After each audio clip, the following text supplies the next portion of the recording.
Eu quero saudar as amadas irmãs com a paz de nosso Senhor e Salvador Jesus Cristo. Graças a Deus por mais uma oportunidade que o Senhor nos concede de estarmos aqui aprendendo a palavra do Senhor. Nós estamos estudando ao longo desse trimestre, minhas irmãs, a revista que tem como título O Verdadeiro Pentecostalismo, a atualidade da doutrina bíblica sobre a atuação do Espírito Santo. E desta feita nós estudaremos a última lição desta revista, a lição de número 13, que tem como tema Voltados os olhos para a bendita esperança. Graças a Deus. Nós estamos estudando, então, como acabei de dizer, o verdadeiro pentecostalismo e a mensagem pentecostal, minhas irmãs.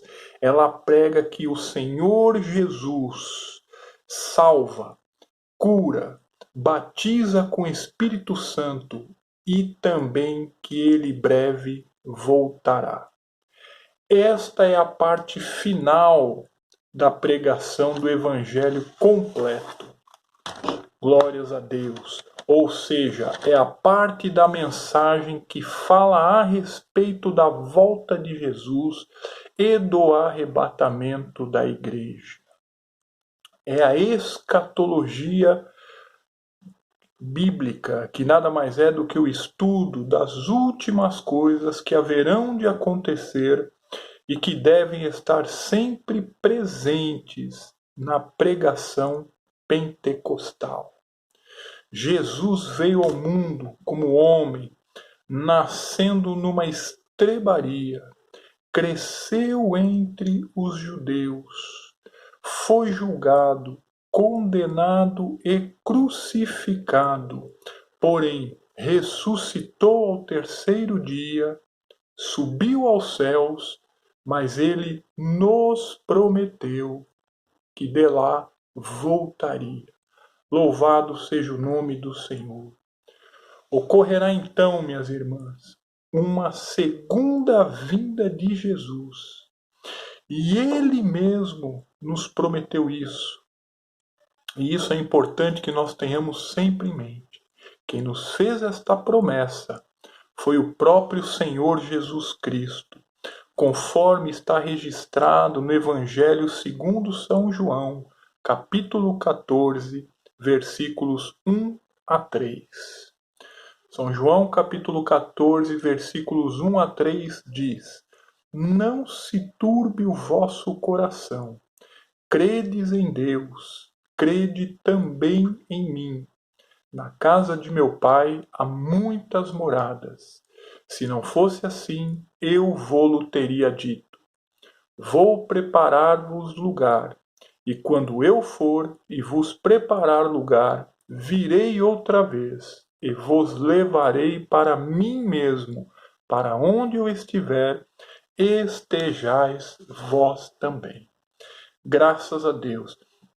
E esta mensagem, minhas irmãs, ela foi reafirmada quando ele estava subindo aos céus, quando Jesus estava subindo aos céus, lá no livro de Atos dos Apóstolos, capítulo 1, versículos 10 e 11, onde dois anjos reafirmam para os discípulos que estavam vendo Jesus ascender aos céus, eles reafirmam para eles que estavam presentes a promessa da volta de Jesus. Atos capítulo 1, versículos 10 e 11, que diz: E estando com os olhos fitos no céu, enquanto ele subia, eis que junto deles se puseram dois homens vestidos de branco, os quais lhes disseram: Homens galileus, por que estáis olhando para o céu? Esse Jesus que dentre vós foi recebido em cima no céu, há de vir assim como para o céu o vistes ir. Louvado seja o nome do Senhor. Então, minhas irmãs, os discípulos, eles criam e pregavam esta mensagem. E nós podemos ver isto lá na primeira carta aos Tessalonicenses, capítulo 1, versículos 9 e 10. Primeira aos Tessalonicenses, capítulo 1, versículos 9 e 10, que diz: porque eles mesmos anunciam de nós qual a entrada que tivemos para convosco, e como dos ídolos vos convertestes a Deus, para servir o Deus vivo e verdadeiro, e esperar dos céus a seu Filho, a quem ressuscitou dentre os mortos, a saber, Jesus, que nos livra da ira futura. Então nós vemos aqui que os discípulos, eles criam nesta mensagem, nesta promessa, né? E nós vemos aqui nesta passagem, onde o apóstolo Paulo, ele afirma, né, que o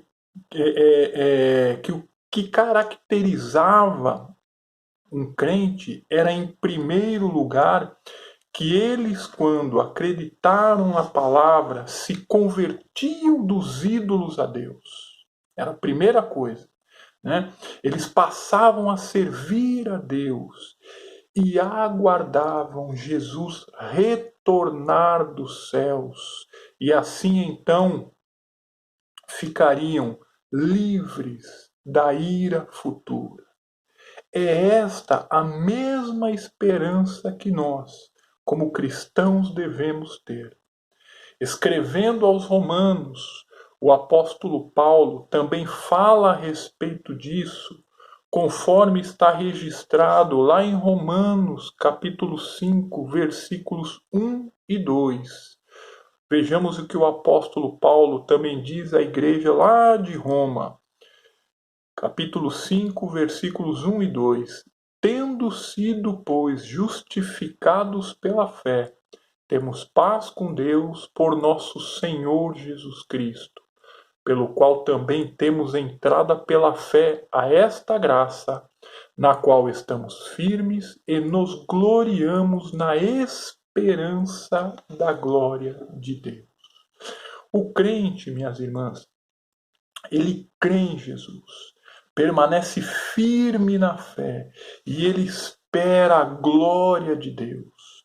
O apóstolo João também deixa isso registrado lá em 1 João capítulo 3, versículos 1 a 3, quando ele diz, 1 João capítulo 3, versículos 1 a 3, vede quão grande amor nos tem concedido o Pai, que fôssemos chamados filhos de Deus. Por isso o mundo não nos conhece, porque não o conhece a Ele.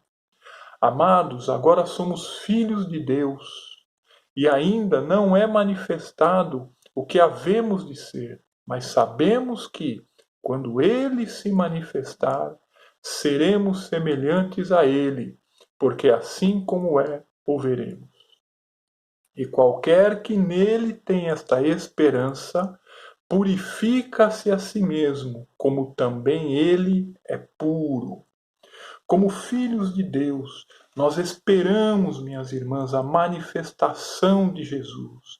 E quando ele se manifestar, nós seremos, diz a sua palavra, semelhantes a ele. E por causa desta esperança, nós buscamos levar uma vida de santidade. A esperança, minhas irmãs, é um fator que anima o cristão a andar em santidade.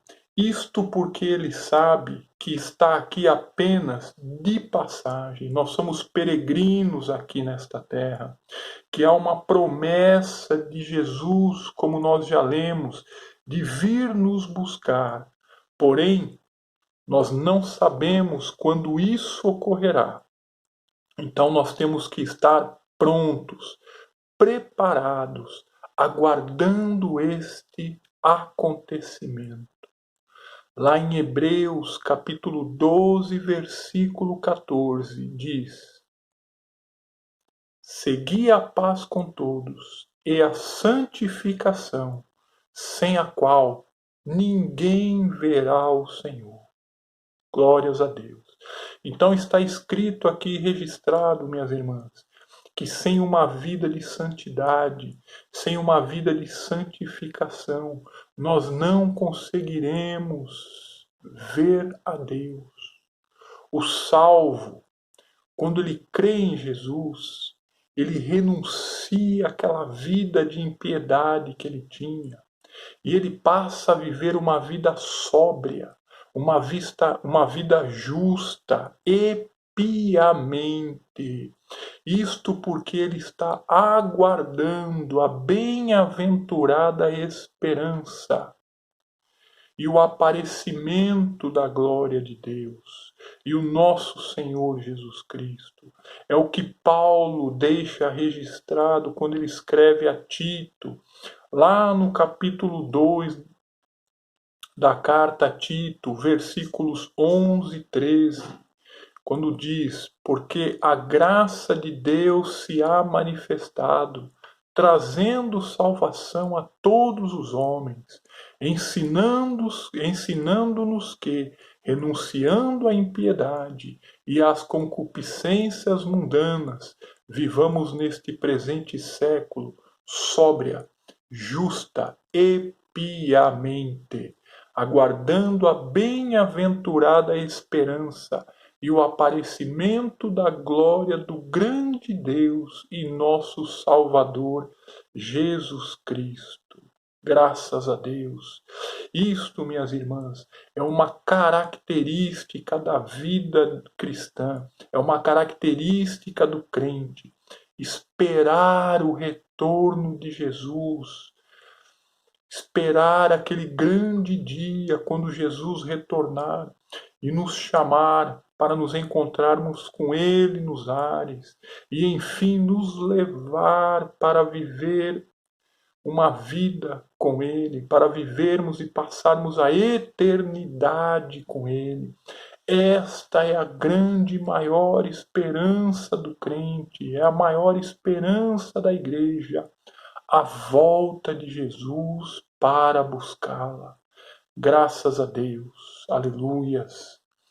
Lá em 1 Tessalonicenses, capítulo 4, versículos 16 e 17, está escrito: porque o mesmo Senhor descerá do céu com alarido, e com voz de arcanjo, e com trombeta de Deus, e os que morreram em Cristo ressuscitarão primeiro. Depois nós, os que ficarmos vivos, seremos arrebatados juntamente com eles nas nuvens, a encontrar o Senhor nos ares, e assim estaremos sempre com o Senhor. Glórias a Deus.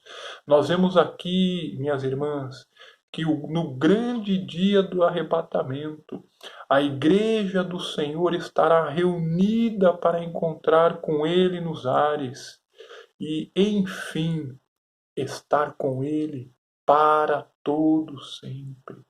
Esta era a esperança do apóstolo Paulo, como ele mesmo afirmou e deixou registrado lá em Filipenses, capítulo 3, versículos 20 e 21, quando ele disse: mas a nossa cidade está nos céus, de onde também esperamos o Salvador, o Senhor Jesus Cristo, que transformará o nosso corpo abatido para ser conforme o seu corpo glorioso, segundo o seu eficaz poder de sujeitar também a si todas as coisas.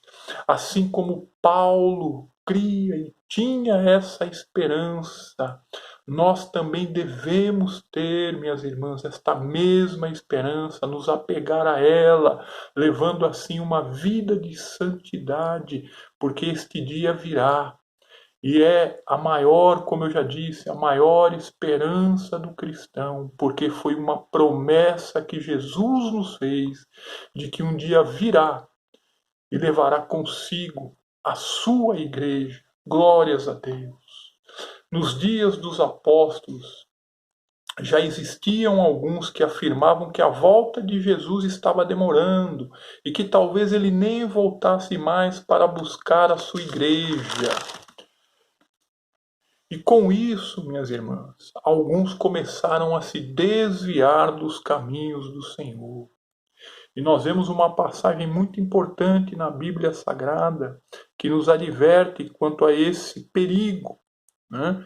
E nós vemos ali que então Pedro, vendo esta situação de que alguns estavam se desviando dos caminhos do Senhor, ele procura orientá-los acerca da volta de Jesus, a fim de que eles permanecessem firmes na promessa do seu retorno. Eu gostaria de ler aqui para as irmãs, é uma passagem um pouco extensa, mas muito importante.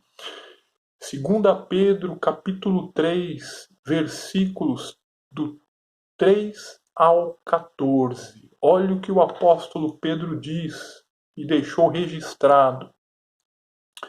Sabendo primeiro isto, que nos últimos dias virão escarnecedores, andando segundo as suas próprias concupiscências, e dizendo: onde está a promessa da sua vinda? Porque desde que os pais dormiram, todas as coisas permanecem como desde o princípio da criação. Eles voluntariamente ignoram isto, que pela palavra de Deus já desde a antiguidade existiram os céus, e a terra que foi tirada da água e no meio da água subsiste, pelas quais coisas pereceu o mundo de então, coberto com as águas do dilúvio. Mas os céus e a terra que agora existem, pela mesma palavra se reservam como tesouro, e se guardam para o fogo até o dia do juízo e da perdição dos homens ímpios. Mas, amados, não ignoreis uma coisa, que um dia para o Senhor é como 1000 anos, e 1000 anos como um dia. O Senhor não retarda a sua promessa, ainda que alguns a tenham por tardia, mas é longânimo para conosco, não querendo que alguns se percam, senão que todos venham a arrepender-se. Mas o dia do Senhor virá, como ladrão de noite, no qual os céus passarão com grande estrondo e os elementos ardendo se desfarão, e a terra e as obras que nela há se queimarão.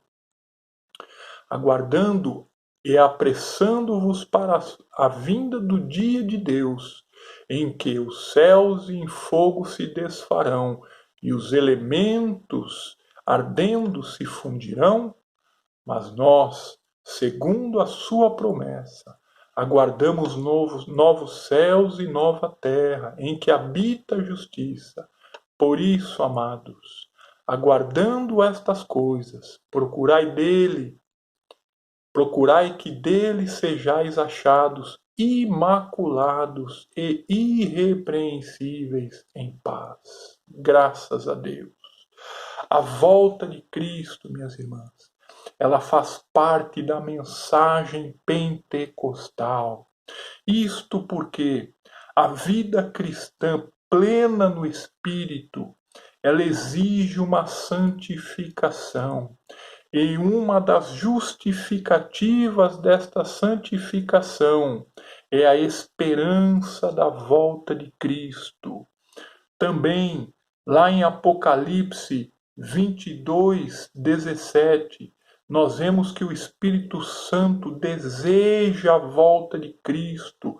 Logo, quem é cheio do Espírito Santo almeja isto mais do que tudo em sua vida. Apocalipse 22:17 diz: E o Espírito e a esposa dizem: vem. E quem ouve, diga: vem. E quem tem sede, venha. E quem quiser, tome de graça da água da vida. Este é um desejo ardente do cristão, minhas irmãs. Aleluia. A pregação da volta de Jesus, a consciência da volta de Jesus, a esperança da glória de Deus, A esperança da manifestação de Jesus nos leva a nos santificar, a ter uma vida, buscar uma vida de santificação. São duas mensagens que nós não devemos nos esquecer jamais. E temos que tê-las bem vivas, bem frescas em nossas mentes. Uma é a santificação na vida do crente, e a outra é a volta de Jesus para arrebatar a sua igreja. Graças a Deus. Mensagens como essas, minhas irmãs, nos levam a firmar os nossos olhos em Deus e assim nos desviar do pecado. Esta deve ser uma preocupação permanente na vida do crente. Do contrário, corremos sério risco de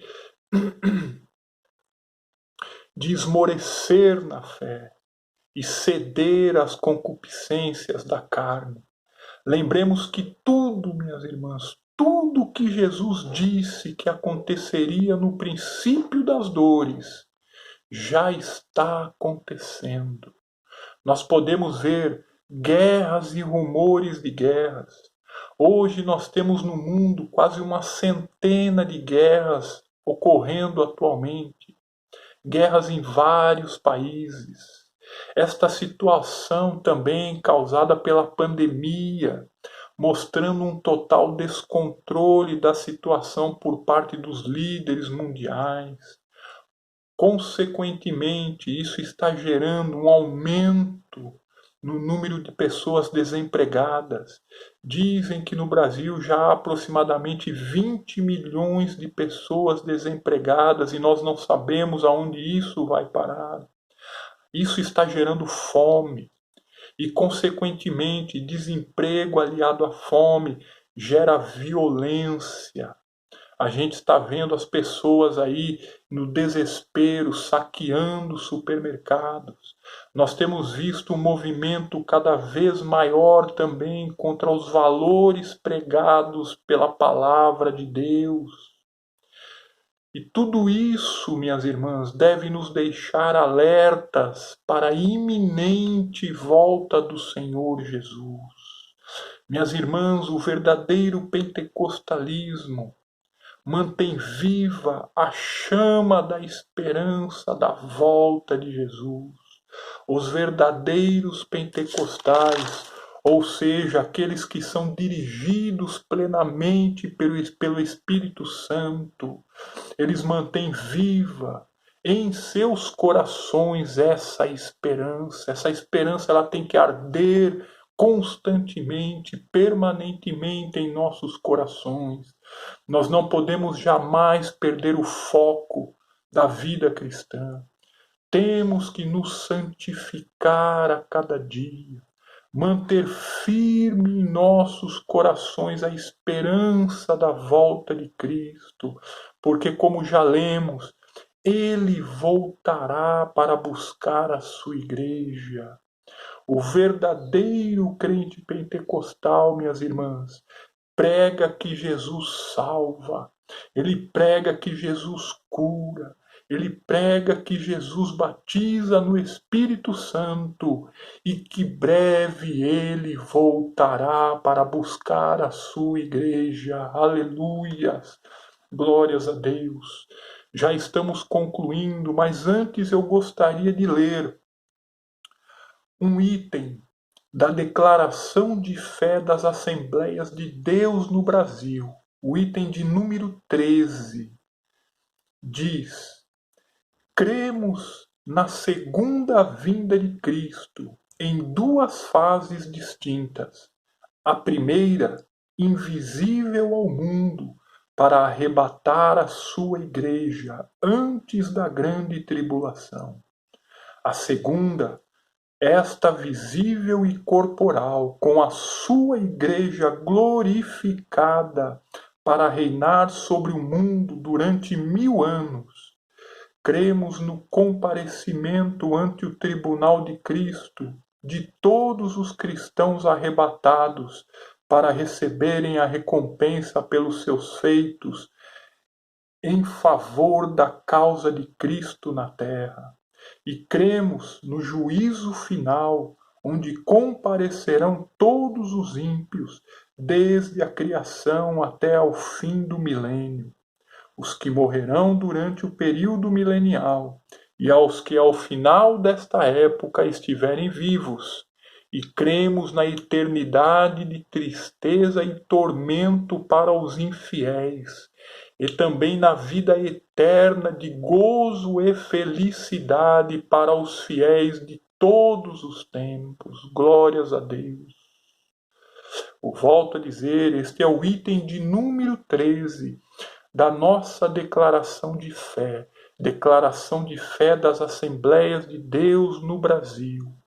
Então, com o arrebatamento da igreja, minhas irmãs, começam os episódios finais da história da igreja. E que quem estiver arrebatado, quem for arrebatado, não sofrerá o dano da segunda morte e viverá para sempre com o Senhor. Glórias a Deus. Ainda há tempo de crer que Jesus voltará, de viver uma vida de santidade e de pregar aos outros esta verdade bíblica. Que Deus nos guarde, que Deus nos abençoe e nos ajude a permanecermos firmes na sua palavra, nos seus caminhos, constantes, até quando enfim um dia entraremos nas mansões celestiais e assim viveremos com Ele para todo sempre. E assim nós encerramos mais um trimestre. E eu agradeço essa rica oportunidade. Em nome de Jesus. Amém.